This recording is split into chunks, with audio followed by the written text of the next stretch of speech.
നമസ്കാരം. ഹൃദയത്തിന് വല്ലാത്ത നീറ്റലുണ്ടാക്കിയ ഒരു സംഭവം കഴിഞ്ഞ ദിവസം ഞാൻ കണ്ടു. ഒരു വീഡിയോ ഇന്ത്യയിലെ ഹരിയാനയിൽ നടന്ന സംഭവമാണ്. സ്വന്തം അച്ഛൻ മരണപ്പെട്ടു. മക്കൾക്ക് വന്ന് കാണാൻ നേരമില്ല. മക്കളൊക്കെ ജോലി സ്ഥലങ്ങളിലാണ്. അച്ഛൻ മരണപ്പെട്ടത് തന്നെ ഒരു വൃദ്ധസദനത്തിൽ കിടന്നാണ്. 3 വർഷം കൊണ്ട് അദ്ദേഹം ഒരു വൃദ്ധസദനത്തിലായിരുന്നു. അത് കുഴപ്പമില്ല. അവിടെ ഞാൻ ഈ കഴിഞ്ഞ ദിവസം വീഡിയോ ചെയ്തതുപോലെ കുറേയേറെ മനസ്സ് സന്തോഷിക്കാനൊക്കെ ആ വൃദ്ധസദനത്തിലെ അന്തരീക്ഷം അദ്ദേഹത്തെ സഹായിച്ചിട്ടുണ്ടാകുമെന്ന് പ്രതീക്ഷിക്കുന്നു. ഇങ്ങനെ സ്നേഹമില്ലാത്ത മക്കളുടെ കൂടെ ജീവിക്കുന്നതിൽ നല്ലത് വൃദ്ധസദനങ്ങൾ തന്നെയാണല്ലോ.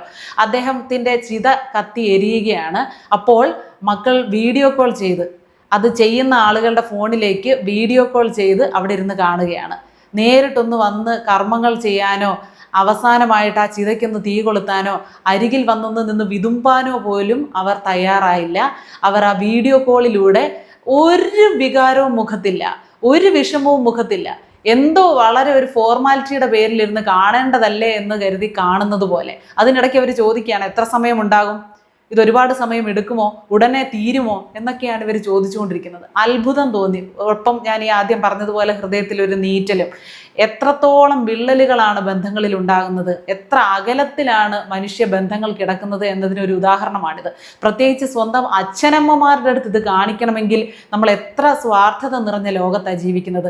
സ്വന്തം കാര്യം മാത്രം, സ്വന്തം സമയം, മറ്റൊരാൾക്ക് വേണ്ടി നീക്കി വെക്കുന്ന സമയം, മറ്റൊരാളുടെ ദുരിതത്തിൽ പങ്കാളികളാകുന്ന സമയം പോലും നമ്മുടെ നഷ്ടമാണ് എന്ന് വിചാരിക്കുന്ന ഒരു കാലത്താണ് ഇപ്പോൾ ജീവിക്കുന്നത്. എന്നെ ഒരുപാട് ദുഃഖിതയാക്കി കളഞ്ഞു ആ സംഭവം. ഒരുപാട് നീറി പുകഞ്ഞ് ജീവിക്കുന്ന മാതാപിതാക്കൾ നമ്മുടെയൊക്കെ നാട്ടിലുണ്ട്. മക്കളുടെ വായിരിക്കുന്ന ആട്ടും തുപ്പും കേട്ട് ഓരോ ദിവസവും എണ്ണി എണ്ണി ഈ ഭൂമിയിൽ നിന്ന് വിട പറഞ്ഞാൽ മതിയായിരുന്നു എന്ന് പറഞ്ഞ് ജീവിക്കുന്ന ഒരുപാട് മനുഷ്യരുണ്ട്. അത്രത്തോളം ദയനീയമായിട്ടുള്ള കാഴ്ചകൾ നമ്മൾ കാണാറുണ്ട്. പക്ഷേ ഈ മക്കൾ വളർന്ന് വലുതായി പ്രായമായി അവരുടെ അവസ്ഥയും ഇതൊക്കെ തന്നെ ആയിരിക്കുമെന്ന് അവർ ചിന്തിക്കുന്നില്ല. നാളെ നമ്മുടെ അവസ്ഥയും ഇതൊക്കെ തന്നെ ആയിരിക്കുമെന്ന് അവർ ഒരു കാരണവശാലും ചിന്തിക്കുന്നില്ല. അതൊക്കെ കൊണ്ട് തന്നെയാണ് ലോകം ഇത്ര ഒരു ഗതികെട്ട അവസ്ഥയിലേക്ക് പോകുന്നത്. എന്നിട്ട് ഈ മകളോട് ചോദിക്കുകയാണ്, ഈ ചിതയൊക്കെ കത്തിക്കുന്ന ആള് ചോദിക്കുകയാണ്, നിങ്ങൾ ചിതാഭസ്മം സ്വീകരിക്കാൻ വരുമല്ലോ അല്ലേ എന്ന്. അപ്പോൾ നോക്കട്ടെ, വരാൻ നോക്കട്ടെ, അതായത് അവർക്ക് സമയമുണ്ടെങ്കിൽ വരാമെന്ന്. എത്ര തിരക്കാണ്, എന്ത് തിരക്കാണ്, എന്തിനാണ് ഈ ധൃതി, എന്തിനാണ് ഈ തിരക്ക് അല്ലേ? എന്തിനാണ് നമ്മൾ ഈ തിടുക്കം കാണിക്കുന്നത്? കുറേ പൈസ ഉണ്ടാക്കാനുള്ള നെട്ടോട്ടം. പൈസ ഉണ്ടാക്കിയിട്ട് എന്തിനാണ്? ഒരു ദിവസം ഇതെല്ലാം ഉപേക്ഷിച്ച് ഇവരെ പോലെയൊക്കെ തന്നെ ഭൂമിയിൽ നിന്ന് പോകേണ്ട ആളുകളാണ് നമ്മൾ. നമുക്കും ഒരു ദിവസം ജരാനരകൾ ബാധിക്കും, ഓർമ്മക്കുറവുണ്ടാകും, പറയുന്നതിൽ വ്യക്തതയില്ലാതെ വരും, ആരും നമ്മളെയും കേൾക്കാത്ത ഒരു സമയം വരും. ആ സമയത്ത് നമ്മുടെ മാനസികാവസ്ഥ എന്തായിരിക്കും, നമ്മുടെ ജീവിതം എന്തായിരിക്കും, നമ്മുടെ മനസ്സിൻ്റെ ബുദ്ധിമുട്ട് എത്രത്തോളം ആയിരിക്കുമെന്ന് നമ്മൾ നേരെ ആയിരിക്കുന്ന സമയത്ത് തന്നെ, ഓർമ്മയും ചിന്താശേഷിയും ബുദ്ധിയും ഒക്കെ ഉള്ള സമയത്ത് തന്നെ, അതൊക്കെ ജാഗ്രതയോടെ ഇരിക്കുന്ന സമയത്ത് തന്നെ നമ്മളൊന്ന് ആലോചിക്കണം. അവരുടെ സ്ഥാനത്ത് നാളെ ഞാനായിരിക്കുമ്പോൾ എൻ്റെ ഗതി എന്തായിരിക്കുമെന്ന്. മക്കളോട് പറയാനുള്ളത്, ഒരുപാട് തിരക്കുകൾ കാണും. കാലം ഇപ്പോൾ പണ്ടത്തതൊന്നുമല്ല. എല്ലാവരും മുക്രയിട്ട് ഓടുകയാണ് ജീവിതത്തിൻ്റെ രണ്ടറ്റം കൂട്ടിമുട്ടിക്കാൻ വേണ്ടിയും വലിയ രീതിയിൽ നന്നായിട്ട് ജീവിക്കാനുള്ള മത്സരബുദ്ധിയുടെ ഇടയ്ക്കും ഒരു വെപ്രാളത്തിലാണ് മനുഷ്യരെല്ലാം, ഒരു ഓട്ടപ്പാച്ചിലിലാണ്. അതിൻ്റെ ഇടയ്ക്കൊക്കെ നമുക്ക് നഷ്ടപ്പെടുന്ന സാധനങ്ങൾ തിരിച്ച് കിട്ടാത്തവയാണ്.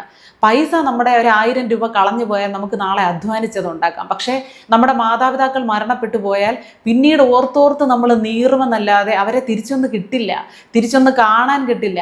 നമ്മുടെ ഓർമ്മകളിൽ മാത്രമായിരിക്കും അവരുണ്ടാകുന്നത്. ആ ഓർമ്മകൾ പോലും വേണ്ട എന്ന് മനുഷ്യർ വെക്കുന്നത് എത്ര ക്രൂരതയാണ്. എത്ര ക്രൂരമായിട്ട് ചിന്തിച്ചിട്ടാണ് സ്വന്തം മക്കൾക്ക് മാതാപിതാക്കളോട് ഇങ്ങനെയൊക്കെ ചെയ്യാൻ സാധിക്കുന്നത്. ഇപ്പോൾ എനിക്ക് വലിയ ബുദ്ധിമുട്ട് തോന്നാറുണ്ട്. ഈ കല്യാണ വീഡിയോ ഒക്കെ എടുക്കുന്നത് പോലെ മരണത്തിൻ്റെ വീഡിയോ ഒക്കെ എടുക്കും. അത് വിദേശത്തുള്ളവർക്കൊക്കെ കാണാൻ വേണ്ടിയായിരിക്കും. എന്നാലും അതിനെ ഇതുവരെ ഉൾക്കൊള്ളാൻ കഴിയാത്ത ആളാണ് ഞാൻ. അവരുടെ അവസാന നിമിഷങ്ങൾ, ചിലപ്പോൾ ഒരാൾ മരിച്ചു കിടക്കുന്നത്, ഉറങ്ങിക്കിടക്കുന്നതൊന്നും അവർക്ക് മറ്റൊരാൾ കാണുന്നത് പോലും ഇഷ്ടമായിരിക്കില്ല. ജീവിച്ചിരിക്കുന്ന സമയത്ത് അങ്ങനെയുള്ള ആഗ്രഹങ്ങൾ പോലുമുള്ള ആളുകൾ കാണും. ഞാൻ ഏതവസ്ഥയിലാണ്, കാരണം എപ്പോഴും നല്ല സ്മാർട്ടായിട്ടൊക്കെ നടക്കുന്ന ആളുകൾ മരിച്ചു കിടക്കുന്ന സമയത്ത് അവരുടെ ചർമ്മം മാറും, അവരുടെ രൂപത്തിൽ തന്നെ മാറ്റങ്ങളൊക്കെ വന്നേക്കാം. അതൊന്നും മറ്റുള്ളവർ കാണുന്നത് എൻ്റെ സ്വകാര്യതയുടെ ഒരു കെടുത്തലാണ് എന്ന് വിചാരിക്കുന്ന ആളുകൾ പോലും ഉണ്ടാകാം. അതിനെയൊക്കെ ഒരു പക്ഷേ ക്രൂരമായിട്ട് ഇല്ലാതാക്കുന്നതാണ് ഈ വീഡിയോ പിടുത്തമൊക്കെ. അത് കണ്ടിട്ട് എന്ത് പ്രയോജനമാണ്? അവരുടെ അടുത്ത് ഒരല്പസമയം അവരെ അവസാനമായിട്ടൊന്ന് കാണുക, അടുത്ത് ചേർന്ന് നിൽക്കുക, അല്ലെങ്കിൽ അവരുടെ അന്ത്യകർമ്മങ്ങളിലൊന്ന് പങ്കാളികളാകുക, അവസാനമായിട്ടൊരു ചുംബനം കൊടുക്കുക. അതിനൊക്കെ നമുക്ക് പറ്റുന്നില്ലെങ്കിൽ പിന്നെ എന്തിനാണ് നമ്മൾ ഈ സമ്പാദിക്കുന്നത്? എന്തിനാണ് ഈ കിടന്ന് വെപ്രാളപ്പെട്ട് ഓടുന്നത്? എന്ത് പ്രയോജനമാണ് ഈ ജീവിതം കൊണ്ട്? മനുഷ്യബന്ധങ്ങൾക്ക് വിലയില്ലാതാകുന്നതോടുകൂടി ഇവിടെ സംഭവിക്കാത്ത പ്രശ്നങ്ങളില്ല. ഒരുമാതിരിപ്പെട്ട എല്ലാ പ്രശ്നങ്ങളുടെയും കാരണം ബന്ധങ്ങൾക്ക് വിലയില്ലാതാകുന്നതാണ്. എൻ്റെ കാര്യം, എൻ്റെ ജീവിതം, എൻ്റെ സമ്പാദ്യം, എൻ്റെ സമയം, എൻ്റെ പണം, എൻ്റെ വികാരങ്ങൾ, ഇത് മാത്രമാണ് മനുഷ്യരുടെ ചിന്ത. അപ്പുറത്ത് നിൽക്കുന്നവനും ജീവിതമുണ്ട്, മനസ്സുണ്ട്, അല്ലേ? മോഹങ്ങളുണ്ട്, ആഗ്രഹങ്ങളുണ്ട്, മനസ്സുണ്ട്. ഇതൊന്നും നമ്മൾ ചിന്തിക്കില്ല. അങ്ങനെ ചിന്തിക്കാൻ കഴിയണം. മാതാപിതാക്കളെ ആദരിക്കണം. അവർ കൺകണ്ട ദൈവമാണ് എന്ന് പറയുന്നതൊന്നും വെറുതെ അല്ല. മാതാപിതാ ഗുരു കഴിഞ്ഞിട്ടേ ഉള്ളൂ ദൈവം പോലും. മാതാപിതാക്കളാണ് നമ്മൾ കണ്ണിൽ കാണുന്ന നമ്മുടെ ദൈവങ്ങൾ. അവരാണ് നമ്മളെ ഈ ഭൂമിയിലേക്ക് പറഞ്ഞു വിട്ടത്.